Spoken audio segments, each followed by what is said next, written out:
Hello बच्चों, let's see the question. The question says that let P angle PQR triangle PQR be a rectangle. Oh sorry, be a triangle. Let A be a triangle. Let A is equal to QR, B is equal to क्या RP and the C is equal to PQ vector. और vector A mod is equal to 12, vector B mod is equal to 4 root 3 and B dot C is equal to 24, then which of the following are true? Option A दिया गया है आपका vector C square by vector C square mod divide by 2 minus vector A mod is equal to 12. Option B दिया गया है vector C mod divide by 2 plus vector A mod is equal to 30. Option C दिया गया है आपका A cross B plus C cross A mod is equal to 48 root 3. Option D दिया गया है ए बी माइनस के 72. ठीक है, अब देखिए सबसे पहले की कॉन्सेप्ट बात करते हैं इस क्वेश्चन के. The key concept of this question is अगर कोई वेक्टर है, अगर कोई आपके जो है ट्रायंगल है, मान लेते हैं ये आपका कोई ट्रायंगल है. ठीक है, ट्रायंगल में ये रहा आपका मान लेते हैं ए वेक्टर. ठीक है, and this is b vector and this is c vector. तो जो टोटल देखिए यहाँ पर परिणाम क्या हो रहा है कि सारा जो है अगर एक पॉइंट से चले तो उसी पॉइंट पर आ जा रहे हैं, तो मतलब परिणाम बिल्कुल जीरो हो जा रहा है. तो सीधा सीधा मैं यहाँ पर ये लिख सकता हूँ कि इस कंडीशन में अगर ये ट्रायंगल है तो उस कंडीशन में जो तीनों वेक्टर का सम होता है वो हमेशा क्या होता है, वो हमेशा जीरो होता है. ठीक है, ये तो आपका की कॉन्सेप्ट था क्वेश्चन का. अब चलते हैं क्वेश्चन के सॉल्यूशन पर. ठीक है, सबसे पहले अब हमें क्या करना है, सारे ऑप्शंस को चेक करना है. तो एक एक ऑप्शन उठाएंगे और चेक करेंगे. ठीक है, सबसे पहले तो हमें पता है कि अगर ये ट्रायंगल है तो a plus b plus c किसके बराबर है, ये इक्वल टू जीरो है.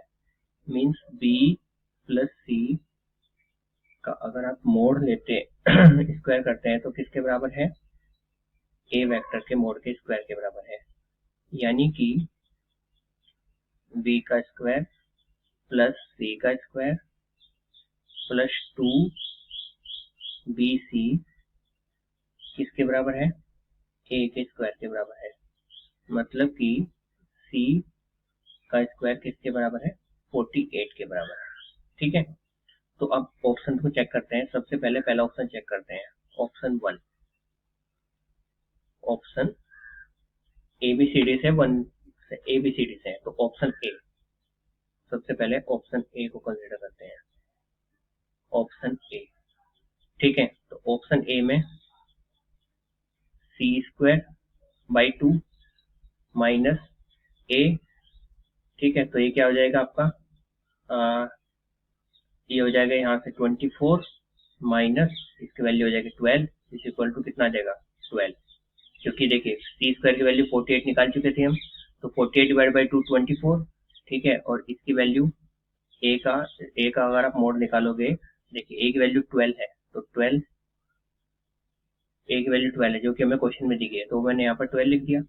तो ये सीधा सीधा 24 माइनस 12 कितना आ गया, 12 आ गया. ओके, तो यानी कि ऑप्शन 1 में भी आपका 12 दिया गया था. देखिए ऑप्शन 1 में भी 12 दिया गया है, तो मतलब ऑप्शन ए आपका क्या है, ऑप्शन ए करेक्ट है. ऑप्शन ए क्या हो गया, करेक्ट हो गया. अब चलते हैं ऑप्शन बी पे चेक करते हैं. ऑप्शन बी को चेक करते हैं. तो ऑप्शन बी आपका, अब देखिए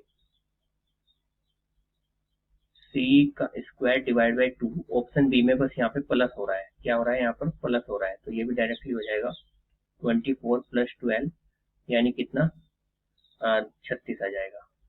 और ये भी क्या हो जाएगा आपका करेक्ट हो गया है. देखते हैं तो 36 है, नहीं 30 दिया गया है, ये तो इनकरेक्ट हो गया. क्या हो गया, ये इनकरेक्ट हो गया. तो यानी कि नॉट करेक्ट लिख सकते हैं, नॉट करेक्ट. ओके, अब चेक करते हैं थर्ड को, ऑप्शन सी. ऑप्शन सी को चेक करते हैं. तो ऑप्शन सी को चेक करेंगे तो देखिए a प्लस बी प्लस सी हमारा क्या है, a प्लस बी प्लस सी क्या है, जीरो है. अगर मैं यहाँ से ए से करता हूँ सब में मल्टीप्लाई, तो ये हो जाएगा मतलब क्रॉस प्रोडक्ट, तो ए क्रॉस ए, यहाँ पे ए क्रॉस बी और प्लस यहाँ पे ए क्रॉस सी, और ये जीरो के साथ तो जीरो ही हो जाएगा, दोनों तरफ मल्टीप्लाई किया है वैसे, मतलब दोनों तरफ क्रॉस प्रोडक्ट किया है। तो यहाँ पर A cross B is equal to minus के A cross C is equal to C cross A लिख सकते हैं। कैसे लिख सकते हैं सी क्रॉस ए? भाई ये माइनस है ना, तो माइनस क्या होता है, खत्म हो जाएगा, क्योंकि माइनस माइनस प्लस, क्योंकि जब भी आप इनको चेंज करते हो क्रॉस प्रोडक्ट में तो माइनस एक आ जाता है एक्सटर्नल, तो वो माइनस बाहर के माइनस से खत्म हो जाएगा। तो यानी कि A cross B plus C cross A, क्योंकि A cross B plus C cross A is equal to 2 into A cross B is equal to कितना आ जाएगा, ये आ जाएगा 48√3, यानी कि ऑप्शन थर्ड भी क्या हो जाएगा, करेक्ट। ऑप्शन थर्ड क्या हो जाएगा, करेक्ट हो जाएगा। अब ऑप्शन फोर्थ को चेक करते हैं। कौन से ऑप्शन को? ऑप्शन फोर को। ऑप्शन फोर यानी कि ऑप्शन डी को।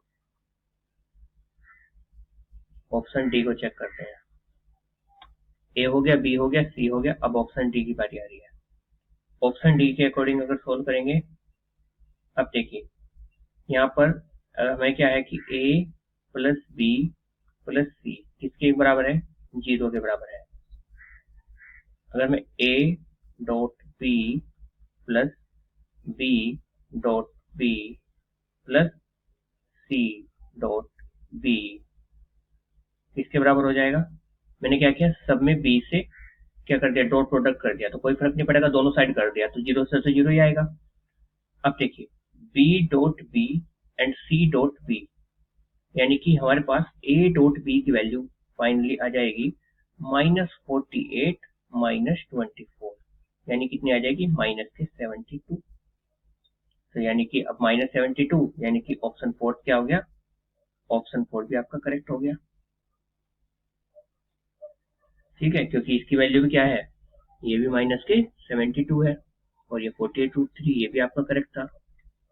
ठीक है, तो इस तरह से आपके सारे कौन कौन से करेक्ट हुए हैं, अब देखते हैं कौन कौन से हमारे करेक्ट हुए हैं। ऑप्शन वन आपका करेक्ट है, ऑप्शन सेकंड इनकरेक्ट है, ऑप्शन थर्ड करेक्ट है, ऑप्शन फोर्थ भी करेक्ट है, मतलब केवल सेकंड इनकरेक्ट है, केवल सेकंड इनकरेक्ट है। बाकी कौन कौन से, option a, option c and option d. The correct answer is option a, option c and option d. Hope you understand it well. Best of luck. Thank you.